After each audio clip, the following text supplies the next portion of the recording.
Emma Reynolds was the kind of woman who believed in fairy tales. At 34, she had the life she dreamed of. A modest home in a quiet Virginia suburb, a steady job as a kindergarten teacher, and a charming husband, Mark Reynolds. They had been married for 7 years, and to Emma, their love still felt new. Mark worked in real estate and was often away on business trips, but Emma never suspected a thing.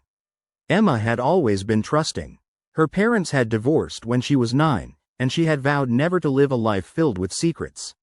Her dedication to her students and gentle nature made her beloved in her community. She thought Mark shared the same values. He always brought her flowers after his trips and called every night. She was convinced they were soulmates. Their friends envied their bond. Emma would often host dinner parties, where Mark was the perfect husband, attentive, affectionate, and humorous. But behind the charm was a man hiding a devastating truth. Emma had always wanted children. Mark, on the other hand, always said, "Soon, when the time is right." It was the only thing they didn't agree on. She chalked it up to his career focus and never pushed too hard. But deep inside, it nagged at her. Little did Emma know, everything she believed in was about to come crashing down. Mark Reynolds was a man with 2 lives. To Emma, he was the loving husband who made her feel like the center of his universe. But in reality, Mark was living a double life. While he claimed to be on business trips, he was actually flying to another state, to his second home, and to his second wife. Mark grew up in a broken home. His father was a traveling salesman with multiple mistresses, and his mother turned a blind eye to keep the family together. Mark learned early on how to lie convincingly, how to compartmentalize, and how to manipulate feelings. He believed love was conditional and trust was a tool. In New Jersey, he was known as Marcus Whitmore, a successful property developer. He had married Lisa Grant 5 years ago, a spirited, independent woman who ran a boutique fashion store. With Lisa, he had 2 children. Mark juggled his time between families like a seasoned actor with a rotating stage. He maintained separate bank accounts, used different phones, and even changed his mannerisms depending on who he was with. Emma knew him as calm and soft-spoken. Lisa knew him as assertive and ambitious. Mark thrived on the adrenaline of deceit. But he failed to realize that living 2 lives would eventually lead to the unraveling of both. Lisa Grant was nobody's fool. At 38, she had clawed her way up from a broken relationship in her 20s to becoming a proud mother and business owner. She met Marcus, Mark's alias, during a business expo. His confidence and wit drew her in instantly. Within a year, they were married. Lisa thought she had finally found stability. Their children, Ava and Jacob, adored their father, and Marcus seemed devoted. He spent 3 days a week with them, claiming to be expanding his real estate ventures in other states.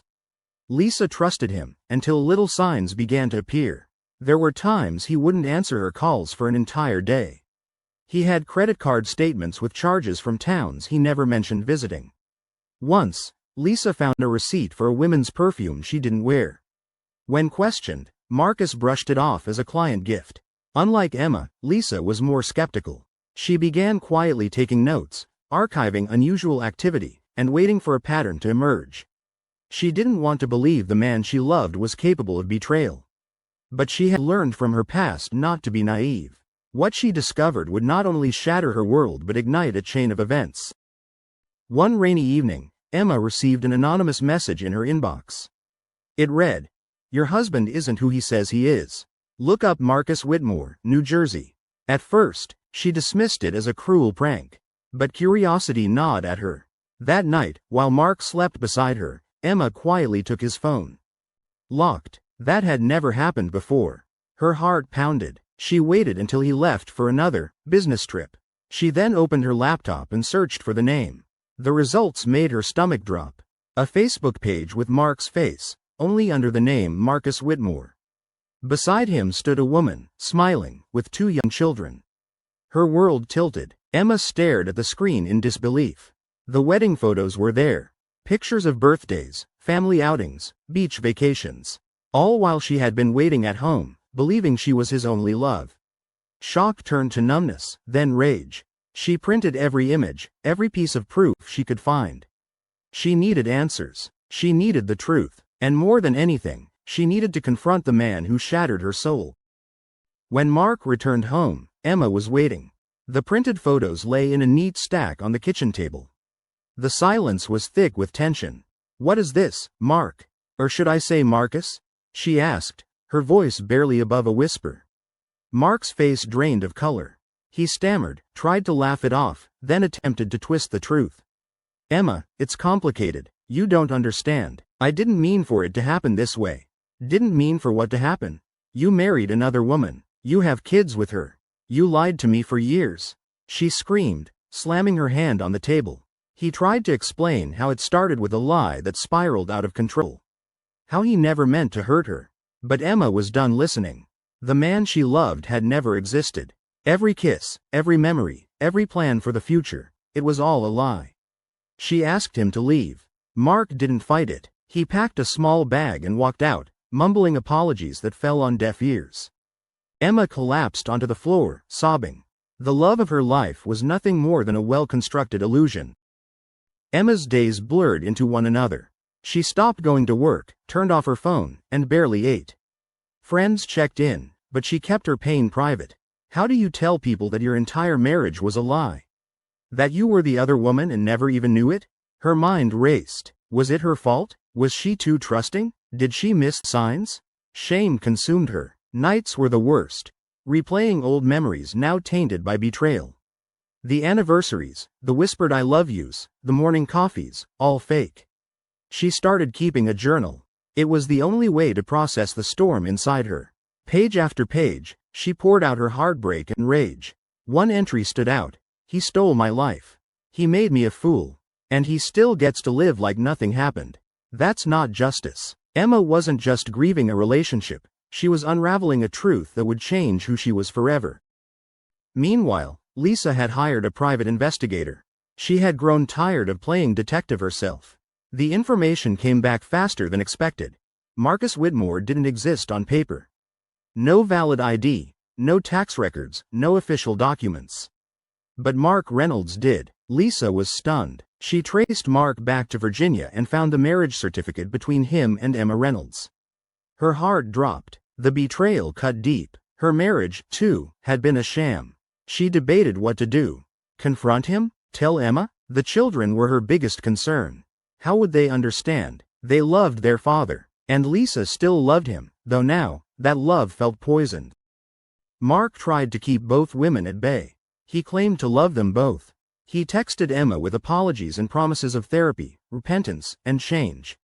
He begged Lisa to think of the children and not destroy the family. He played the victim, but neither woman was falling for it anymore. Emma blocked his number. Lisa forwarded every message to her lawyer. The walls were closing in, and Mark felt it. He switched tactics. He started stalking Emma, showing up at her workplace, waiting outside her home, leaving flowers and gifts on her porch. The line between desperation and menace blurred quickly. Emma filed a restraining order. Lisa warned him that if he came near her children again, she would press charges. Mark's world, the one he'd so carefully built, was crumbling. If you're gripped by this powerful story, take a moment to support our channel. Like this video, share it with others, drop a comment with your thoughts, and don't forget to subscribe for more real-life crime stories told like never before. Your support helps us keep these stories alive. Emma became paranoid. Every shadow outside her window felt like him. Every unfamiliar car parked on the street made her heart race. She started carrying pepper spray and installed a security system. She couldn't sleep. Nightmares plagued her. Of Mark breaking in, of him whispering lies, of herself standing over his body with blood on her hands. They felt more real each night. Lisa, too, felt the pressure. Her children asked why Daddy doesn't come home anymore. She dodged questions, but the truth loomed. Emma began fantasizing about revenge. Not just justice, revenge. He had taken everything from her. And if the law wouldn't fix it, maybe something else would. The seed of murder was planted, not in hatred, but in devastation. Lisa reached out to Emma via email. "I think we're both victims of the same man. Can we talk?" Emma read Lisa's message with shaking hands. She replied, and they agreed to meet at a quiet coffee shop in Richmond. When they saw each other, there was no hostility, only pain mirrored in each other's eyes. Lisa showed photos of her children. Emma brought the printed Facebook images.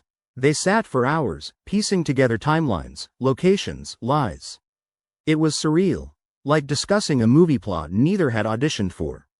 Despite their differences, a bond formed. They had both loved him.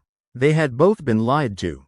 And now, they were both seeking justice, though neither was sure what that meant.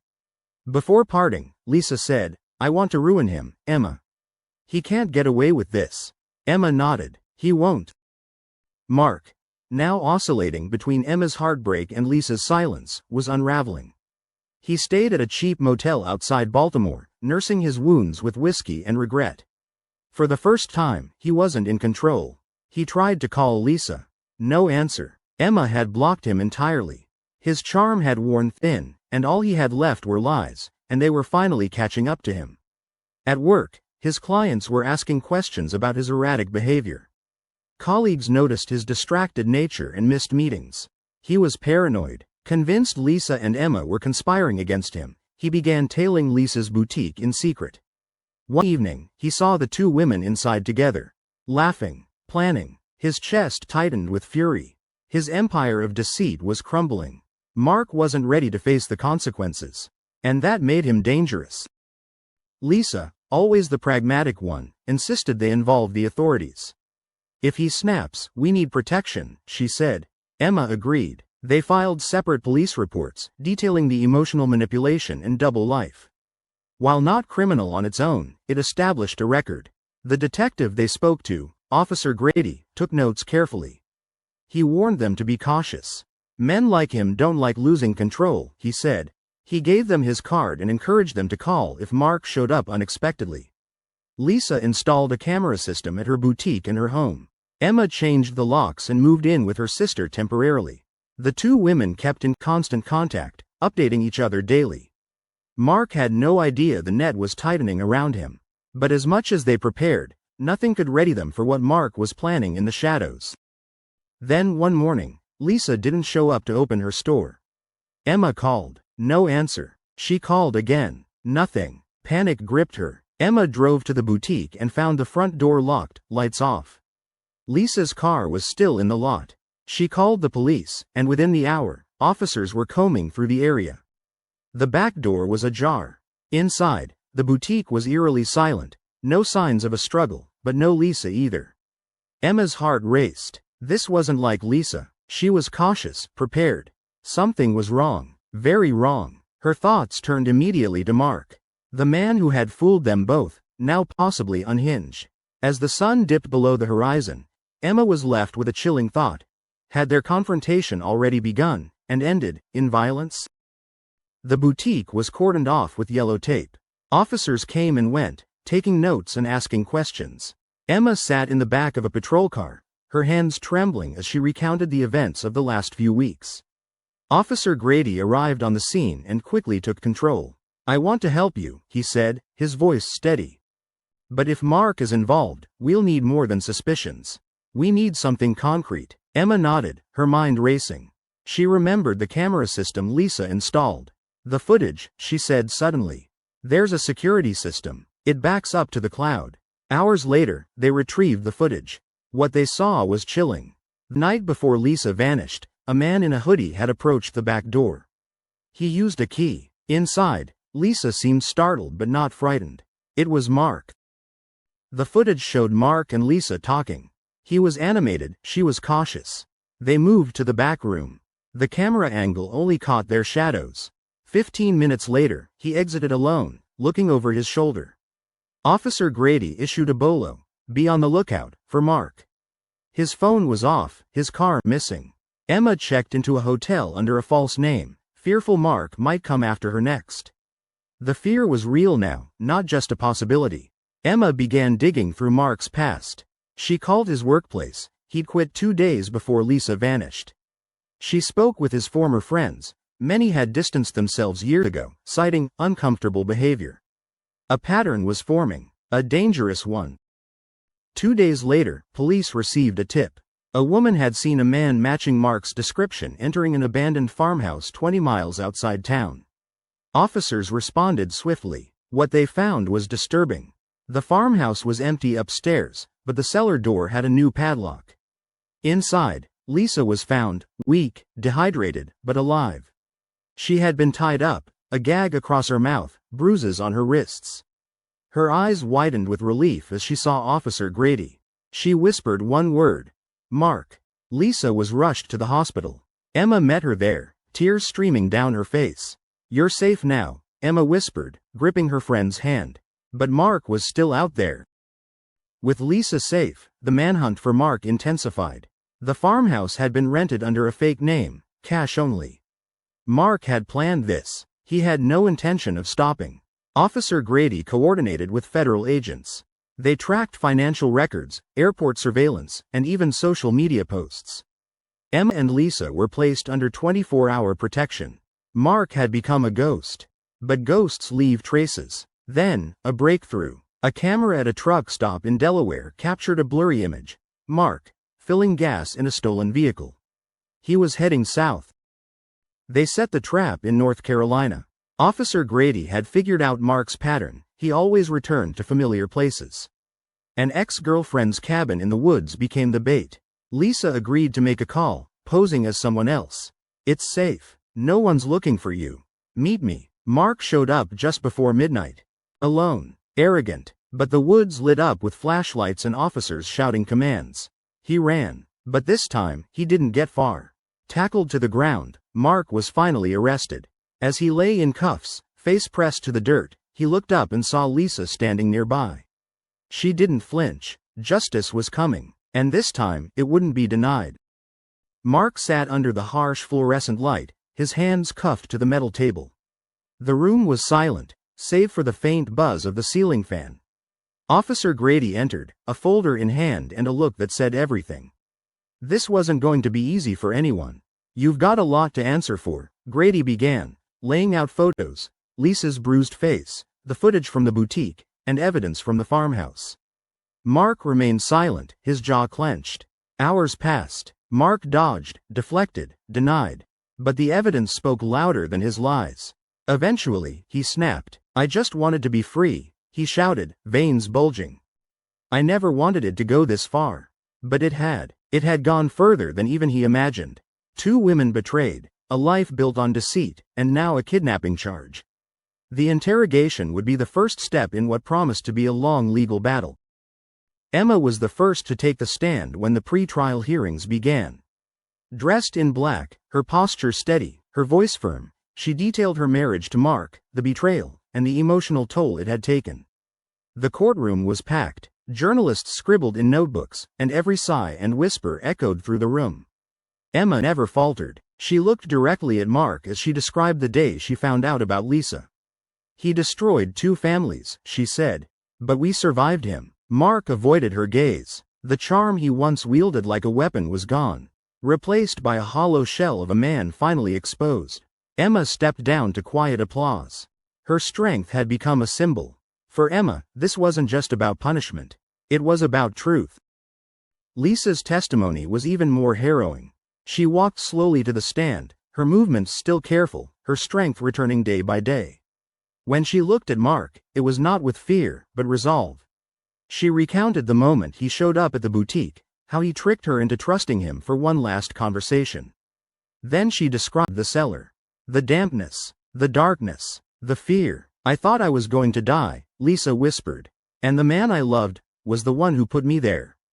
The courtroom was silent, every word sinking in like a weight. Mark twitched in his seat, sweat beading on his forehead. His mask was gone. The world now saw the monster beneath. As the trial opened, media coverage exploded. The story of a man who married 2 women and nearly destroyed both lives made headlines nationwide. TV segments, podcasts, blog posts, everyone had an opinion. Emma and Lisa avoided most of the noise. They kept close, offering support to one another in the quiet moments before and after court. What started as confrontation had become sisterhood. The prosecution painted a clear picture of manipulation, deception, and violence. The defense tried to argue stress and emotional instability, but it fell flat. The jury listened, wide-eyed and shocked. Outside the courthouse, protesters held signs. Some for Lisa, some for Emma, all against Mark. After 2 days, the jury returned. Emma and Lisa sat side by side, hands intertwined. Mark stared ahead, pale and expressionless. On the charge of kidnapping, guilty. On the charge of assault, guilty. On the charge of emotional distress and fraud, guilty. Mark closed his eyes as the words fell like hammers. The gavel came down. He was sentenced to 35 years without parole. A collective breath was released in the courtroom. Justice had been served, but the scars remained. Lisa leaned into Emma. "It's over," she whispered. But they both knew healing was just beginning. In the weeks following the verdict, Emma and Lisa received waves of support, letters, donations, interviews. People saw themselves in their pain. Survivors of betrayal, manipulation, abuse. Emma quit her job and began writing a memoir. Lisa reopened her boutique with a new name, Resilience. It became a space for women to share stories, support each other, and heal. Mark faded into obscurity, his name now synonymous with deceit. His family distanced themselves, ashamed of what he had done. But the women he tried to destroy? They thrived, and the world watched in awe. Therapy, community, and purpose became Emma and Lisa's new pillars. They traveled together, spoke at seminars, and built an online platform for women recovering from betrayal and abuse. Their bond was unbreakable. They laughed again, cried less. The pain was still there, but it no longer defined them. Mark had taken years from them, but they had decades left to reclaim. One morning, over coffee, Lisa said, "You know, if he hadn't done all that, we'd have never met." Emma smiled. "Then I guess that's the one good thing he ever gave us." A year later, Lisa received a letter with no return address. Inside, shaky handwriting, Mark's. He apologized, claimed he found God, said he hoped they were healing. Emma read it, too. They didn't respond. "We don't owe him our forgiveness," Emma said. Lisa agreed. They burned the letter together in a small ceremony in the backyard. Ashes to the wind. The past, quite literally, behind them. Closure didn't come from his remorse, it came from their growth. On the one-year anniversary of the trial, the boutique hosted an event called The Survivor's Circle. Dozens of women gathered to tell their stories. Lisa and Emma spoke last. They didn't speak of Mark. They spoke of survival, of strength, of finding light in the darkest corners. "We are not what happened to us," Lisa said. "We are what we choose to become after." The crowd stood, applauded, cried. Mark's legacy was over. Theirs had just begun. If you were gripped by this real-life inspired story of survival, betrayal, and justice, don't forget to hit the like button, subscribe, and share your thoughts in the comments. Have you ever witnessed a situation where someone hid behind a mask of charm to cover their darkness? Tell us your story. Turn on notifications so you never miss the next shocking case.